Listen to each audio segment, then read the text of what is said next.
11절의 말씀입니다.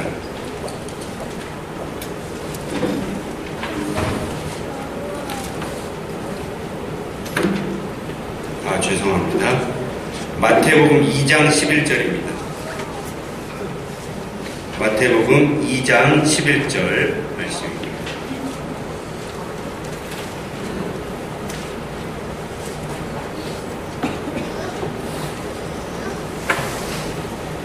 우리가 작독하여 읽겠습니다.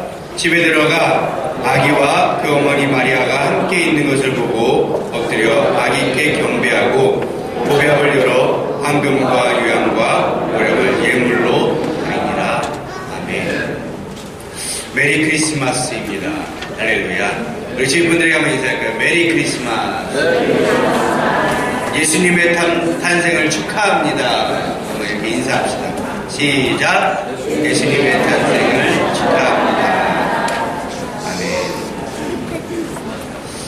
아멘. 예수님이 탄생하시던 때 마구간에서 짐승들이 속삭이는 소리가 있었답니다. 양이 말했답니다. 아기 예수님이 입고 있는 옷은 내 거야. 네. 소가 말합니다. 아니요, 예수님의 침대는 내 밥그릇이요. 그때 나귀가 말합니다. 아기 예수를 내가 여기까지 내 등에 태우고 왔어. 그때 낙타가 말합니다. 아기 예수님께 드린 황금 유향 보략은 다 내가 가져왔지. 그때 비둘기가 얘기합니다. 아기 예수님이 잠들 때 자장가 불러드린 건 나야. 그랬답니다. 모두 다 자랑 삼아 이야기하고 있는데 그때 예수님은 초라한 말구유에 있다라는 것입니다. 여러분, 저와 여러분이 성탄에 뭐라고 자랑하시겠습니까? 여러분, 이 성탄절은 저를 자랑하거나 여러분이 자랑하는 날이 아니라 오직 주님만 자랑하는 그런 거룩한 시간이 되어지시길 주님의 이름으로 축복합니다. 성경 특별히 주님만을 자랑하기 위해 모든 것을 다 내던지고 온 사람들이 있었습니다. 대표적인 사람들이 동방박사들이 있었죠. 여러분, 오늘 말씀은 동방박사들이 이 예수님의 탄생을 찾아와서 경배한 내용을 담고 있습니다. 여러분, 말구유에서 태어나신 아기 예수님을 별을 보고 찾아가서 왕으로 오신 그 아기께 경배하고 귀한 예물을 드렸습니다. 여러분, 이 동방박사들이 어느 나라 박사들인지는 정확하게 알지 못합니다. 어떤 분은 그렇게 얘기하더라고요. 한국에 이 당시에 첨성대가 있었다고. 삼국시대거든요. 여기 첨성대가 있었으니까 이스라엘 박사들이 머나먼 동쪽, 이스라엘에서 머나먼 동쪽이 어딥니까? 대한민국. 딱가지고. 그래서 한국에서 왔다. 이런 분들도 계시더라고요. 그건 좀 이제 너무나 큰 억측인 것 같고, 페르시아 쪽의 사람들이 아닐까 보통 그렇게 추측을 합니다. 그런데 이들이 별을 보고 따라왔다라고 하는 말씀을 이야기하고 있습니다. 여러분, 어떤 별을 따라왔을까요? 이 동방박사들이 따라온 별은 어떤 별일까요? 저희가 어렸을 때는 동방박사의 성극을 할 때는 그냥 이따만한 별을 이렇게 가슴팍에 하나 딱 붙이고 어떤 애가 나는 별이래요. 별 역할을 하는 애가 하얀 타이즈 같은 거 딱 입고 별 이따만한 노란 거 하나 딱 하면서 이렇게 가면 동방박사, 저기 별이 있구나. 그러면서 쫓아가던 그런 연극을 했었던 때가 있었습니다. 그때는 별의 존재가 그렇게 궁금하지 않았습니다. 그냥 별이구나. 그래서 근데 조금 자라다 보니까 신학교를 가니까 이게 뭐 초신성이다 이런 얘기를 하더라고요. 초신성이 뭐냐면 별이 다 늙어가지고 마지막 폭파하기 직전에 그때의 별을 이야기해요. 별이 폭파하면서 엄청난 광채를 하면서 이상적인 그 천체 관측 현상을, 기상현상을 나타내기 때문에 그 현상이 이 이스라엘 시대에 있어서 이 별을 보고 그 초신성의 폭파 현장을 보고 예수님의 그 발자취를 쫓아갔을 것이다. 그렇게 얘기를 하기도 합니다. 근데 그 문헌을 보면은 이 당시에 이런 어떤 초신성의 폭파 현상들이 이 당시에 크게 나와 있는 것은 없다라고 이야기합니다. 만약에 그런 현상이 있었으면 모든 사람들이 다 봤겠죠. 그런데 그런 현상들은 이 당시에 없었다라고 문헌들은 이야기하고 있습니다. 그래서 쭉 이렇게 살펴보면 창조과학회 같은 데서 이야기하는 것이 이 당시에 일반적으로 왕의 탄생을 말해주는 별이 있었다라고 합니다. 왕의 탄생을 말해주는 별. 그게 무슨 별이냐? 목성과 토성이다라고 이야기합니다. 그래서 이 고대 사람들은 목성과 토성, 여러분 과학 시간에 배우셨죠? 수금지화 뭐요?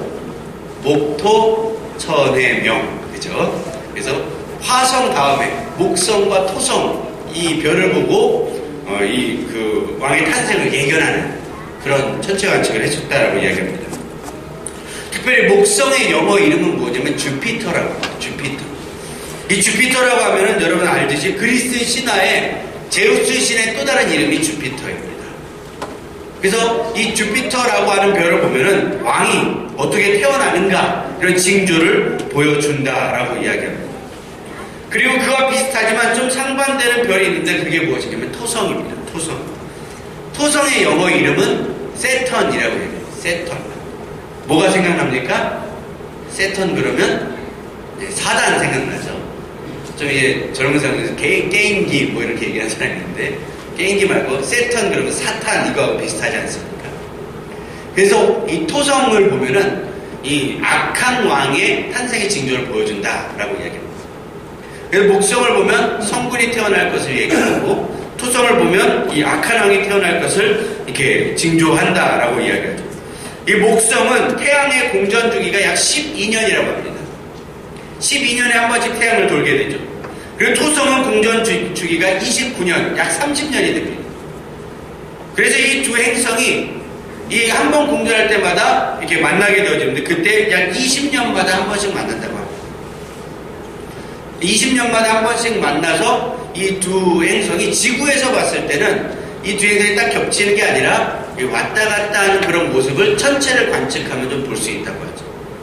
그래서 20년마다 한 번씩 특별히 이 예수님이 태어나시던 이 시대 때는 BC 약 6년에서 7년 정도 되어지는데 역사적으로 이때 어떤 이상한 기상 현상들, 특별히 이 목성과 토성과 거기다가 금성이 합쳐져서 나타난 어떤 천체 그 줄다리, 그 이어다리기 같은 천체 런닝맨이 그 당시에 벌어졌다라고 이야기합니다. 근데 이것을 일반 사람들은 알아볼 수가 없습니다. 어떤 사람들만 볼 수 있느냐? 별을 관찰하는 사람들만이 이것을 발견할 수 있는 천체 이상 현상이었던 것이죠. 그래서 이 동방 박사들이 별을 연구하다가 별을 따라왔다라고 이야기하지 않습니까? 그리고 베들레헴에 머물러 있었던 그 별을 발견하게 되었죠.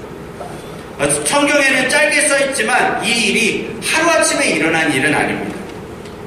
아무튼 이 동방 박사는 이 세 사람은 이 별의 움직임을 보고 왕으로 오실 아기 예수를 찾아서 이 베들레헴 작은 말구유가 있는 이 마을간에 찾아오게 되어진 것이죠. 그리고서는 귀한 예물을 드리는 것을 보게 됩니다. 축하의 의미로 드린 것이죠. 여러분 오늘 우리는 2000년 전에 이 땅에 오신 아기 예수의 탄생을 축하하기 위해 이곳에 모인 줄 믿습니다. 여러분 어떻게 축하해야 될까요? 어떻게 축하해야 될까요? 어떻게 축하하면 정말로 주님이 기뻐하시는 그런 축하를 드릴 수 있을까요?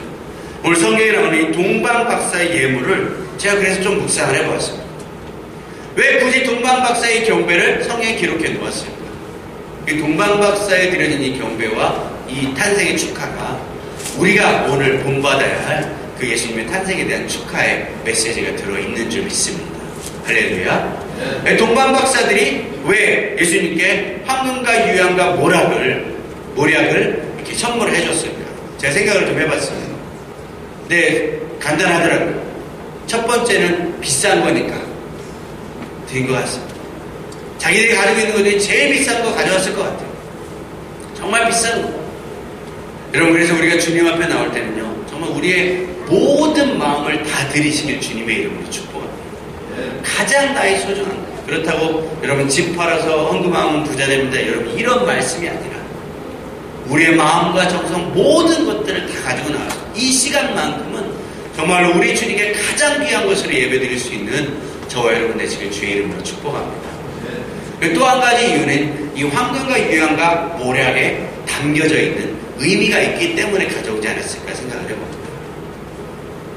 여러분 알다시피 황금은요 가장 귀한 것 중에 하나죠. 이 황금은 왕으로 오신 예수 그리스도를 상징한다고 이야기합니다.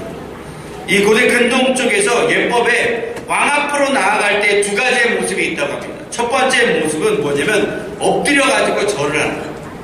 왕이 지나가면 무조건 엎드려야 돼요. 절대 고개를 들어서는 안 됩니다. 그렇게 왕을 경배하는 거죠. 또 한 가지는 무엇이냐면 왕이 그 앞을 지나갈 때 황금으로 왕에게 진상을 합니다. 그래서 가장 귀한 것, 황금이 가장 어울리는 분은 왕이다 라고 하는 메시지를 그 황금에 담고 있는 것이죠. 그래서 동방박사들이 예수님께 드린 첫 예물은 바로 황금의 예물이었습니다. 그래서 예수님께 황금의 예물을 드리는 것은 이 땅에 왕으로 오신 것을 인정하고 그분을 왕으로 섬기겠다는 그들의 의지의 표현인 것이죠. 여러분, 이 동방의 박사들은 실제로 왕을 찾으러 다닌 것입니다. 왕을 발견하기 위해서 이 머나먼 여정의 길을 보냈다라고 합니다.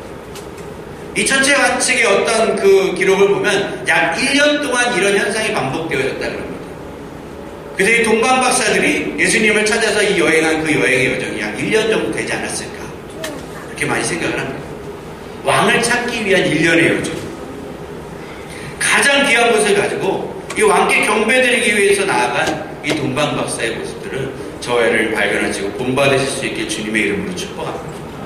그래서 여러분, 우리가 예배로 나올 때는 우리의 가장 귀한 것을 드려야 하는 것입니다. 제일 비싼 건 파십시오 이런 얘기가 아닙니다. 아까도 말씀드렸듯이 최고의 정성을 갖는 것입니다. 시간이 남으니까, 돈이 남으니까, 여유가 있으니까 드려지는 예배가 아니라 우리의 정성을 담아서 시간을 내가 내서 돈을 들여서 정성을 모아서 드리는 그런 예배가 되어지시길 주의 이름으로 축복합니다. 황금, 가장 귀한 것을 드리는 선물입니다. 두 번째는 유향입니다. 유향은 제사장으로 오신 예수 그리스도를 표현한다고 이야기합니다. 이 예수 그리스도 탄생 당시의 풍속으로는 귀한 분들, 높은 지위에 가진 사람들이 오면은 뭐라냐면 이 향료를 뿌려드리는 일을 했습니다. 근데 이 향료들이 굉장히 비쌌습니다. 그래서 한 방울 두 방울씩 뿌려놓는데 이 유향, 리바노스라고 하는 동아프리카와 아라비아 쪽에서 자생하는 나무에서 추출한 그런 향수입니다. 그래서요, 이스라엘에서는 굉장히 귀한 것으로 여겨진 것입니다. 그래서 예수님께 유향을 예물로 드리는 것은 어쨌든 예수님께 우리의 가장 귀한 것을 드리고 예수님이 그만한 우리의 경배를 받으시기에 합당한 분이라는 것을 표현하는 것과 동시에 이 향기, 향품, 특별히 우리를 향해서 제사의 어떤 죄값을 치르시고 하나님과 우리 사이를 화목케 하신 제사장님을 인정하고 그것만을 의지하며 나아가는 것을 우리가 고백하는 것을 이야기합니다. 실제로 이스라엘 백성들이 하나님이 예법, 제사 예법을 이야기했을 때 이 유향을 쓰는 것을 많이 이야기하십니다. 그래서 이 제사장들은 유향을 잘 썼습니다. 그래서 이 제사, 유향이라고 하는 것을 이야기할 때는 제사장의 어떤 의미를 담고 있는 것이죠. 그래서 이 동방 박사들의 입장에서는 예수님이 아주 높은 분으로 인식한 것입니다. 그래서 그분께 어울리는 품격을 맞추기 위해서 이 유향을 가져간 것입니다. 여러분, 예수님의 장사를 준비하기 위해서 이 베다니 마리아가 자기가 가지고 있는 향유옥합을 깨서 예수님께 드리죠. 왜요? 예수님이 그 향유를 받으시기에 합당한 분이라고 믿기 때문에 드리는 것입니다. 여러분, 우리 주님은 그러한 품격을 가지고 계시는 분이신 줄 믿습니다. 얼마 전에 뭐 드라마의 신사의 품격 이런 게 유행했었죠. 예수님에게도 그런 품격이 있습니다.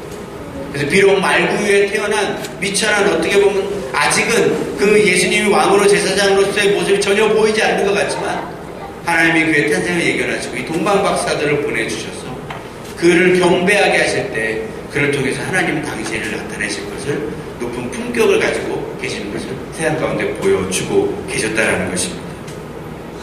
여러분, 이 유향과 같은 이 향기의 예배를 주님 앞에 드릴 수 있게 주님의 이름으로 축복합니다.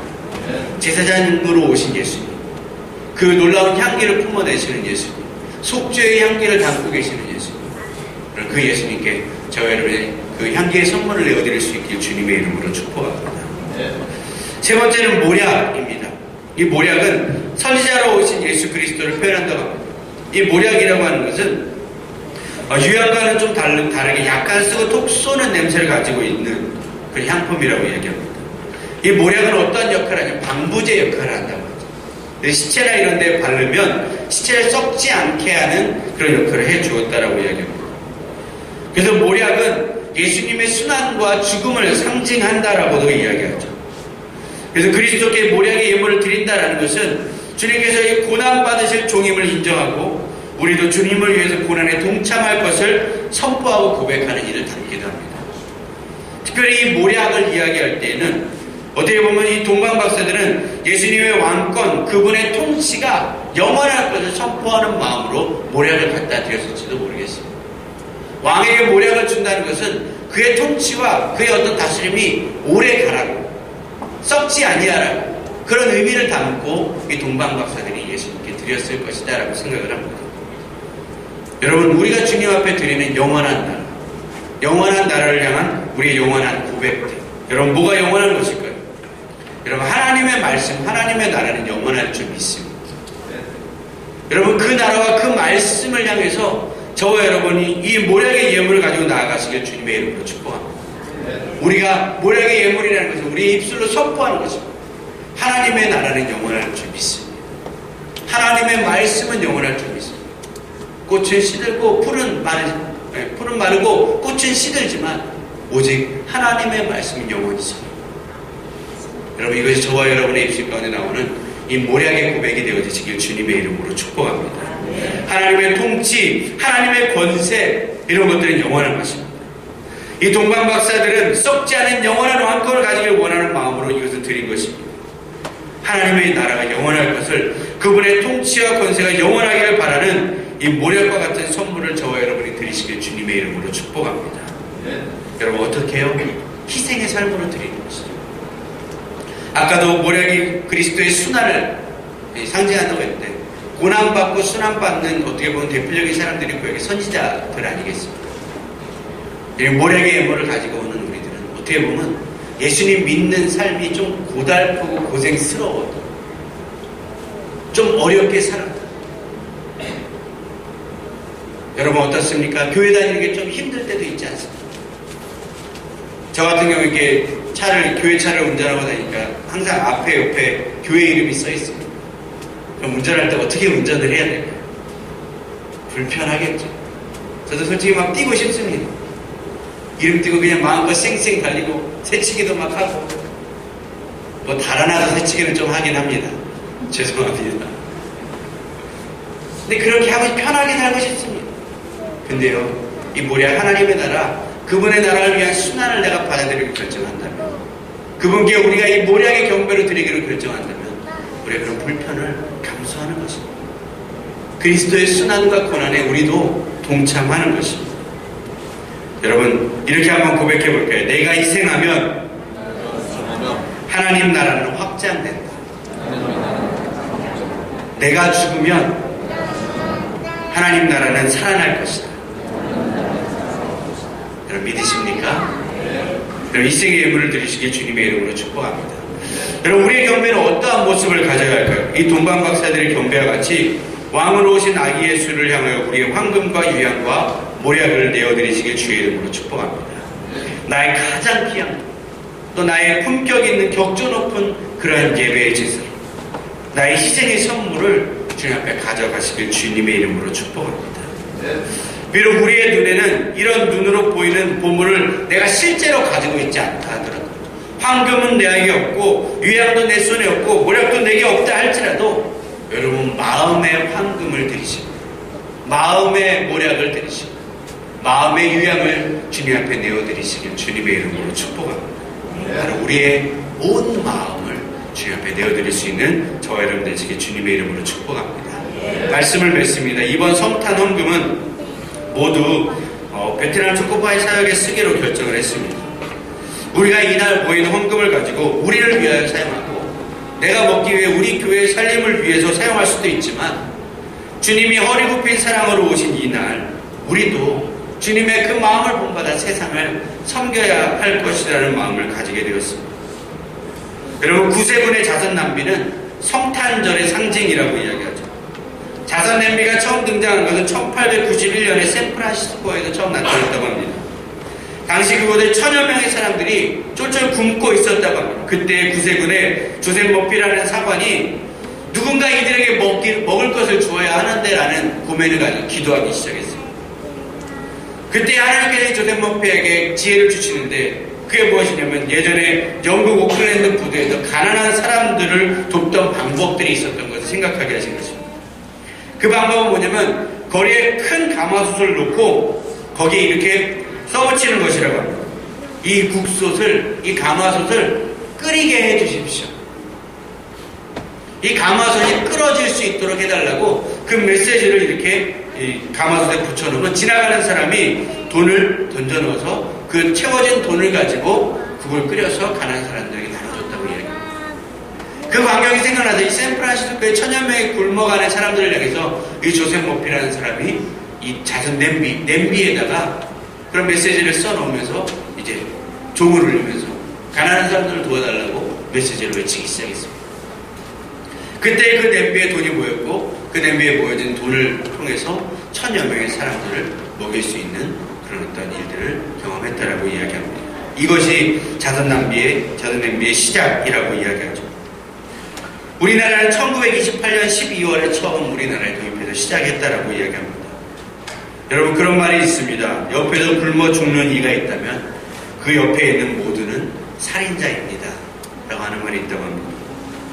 여러분 이 시간 우리 정말로 주님이 오신 이때 우리만 이 기쁨과 즐거움을 누리는 게 아니라 세계와 열방 가운데 정말 굶어가는 자들, 특별히 주의 사랑과 복음이 필요한 곳들에 하나님의 사랑을 전파할 수 있는 저와 여러분 되어지시길 주님의 이름으로 축복합니다. 여러분 우리의 헌신과 우리의 드려지는 희생이 주님이 이 땅에 태어나게 하는 것을 축하하며 경배하며 또 그것으로 인해 또 다른 생명들을 탄생하게 할 수 있는 놀라운 귀한 예물이 되어지시길 주의 이름으로 축복합니다. 오직 주님만 바라고 주님 따라 성탄 되시길 주의 이름으로 축복합니다. 우리 같이 한번 찬양하기 원합니다. 우리 동반 박사의 마음을 가지고 귀중한 나의 고백을 주님 앞에 드린다는 이 고백들을 주님께 드립니다.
천사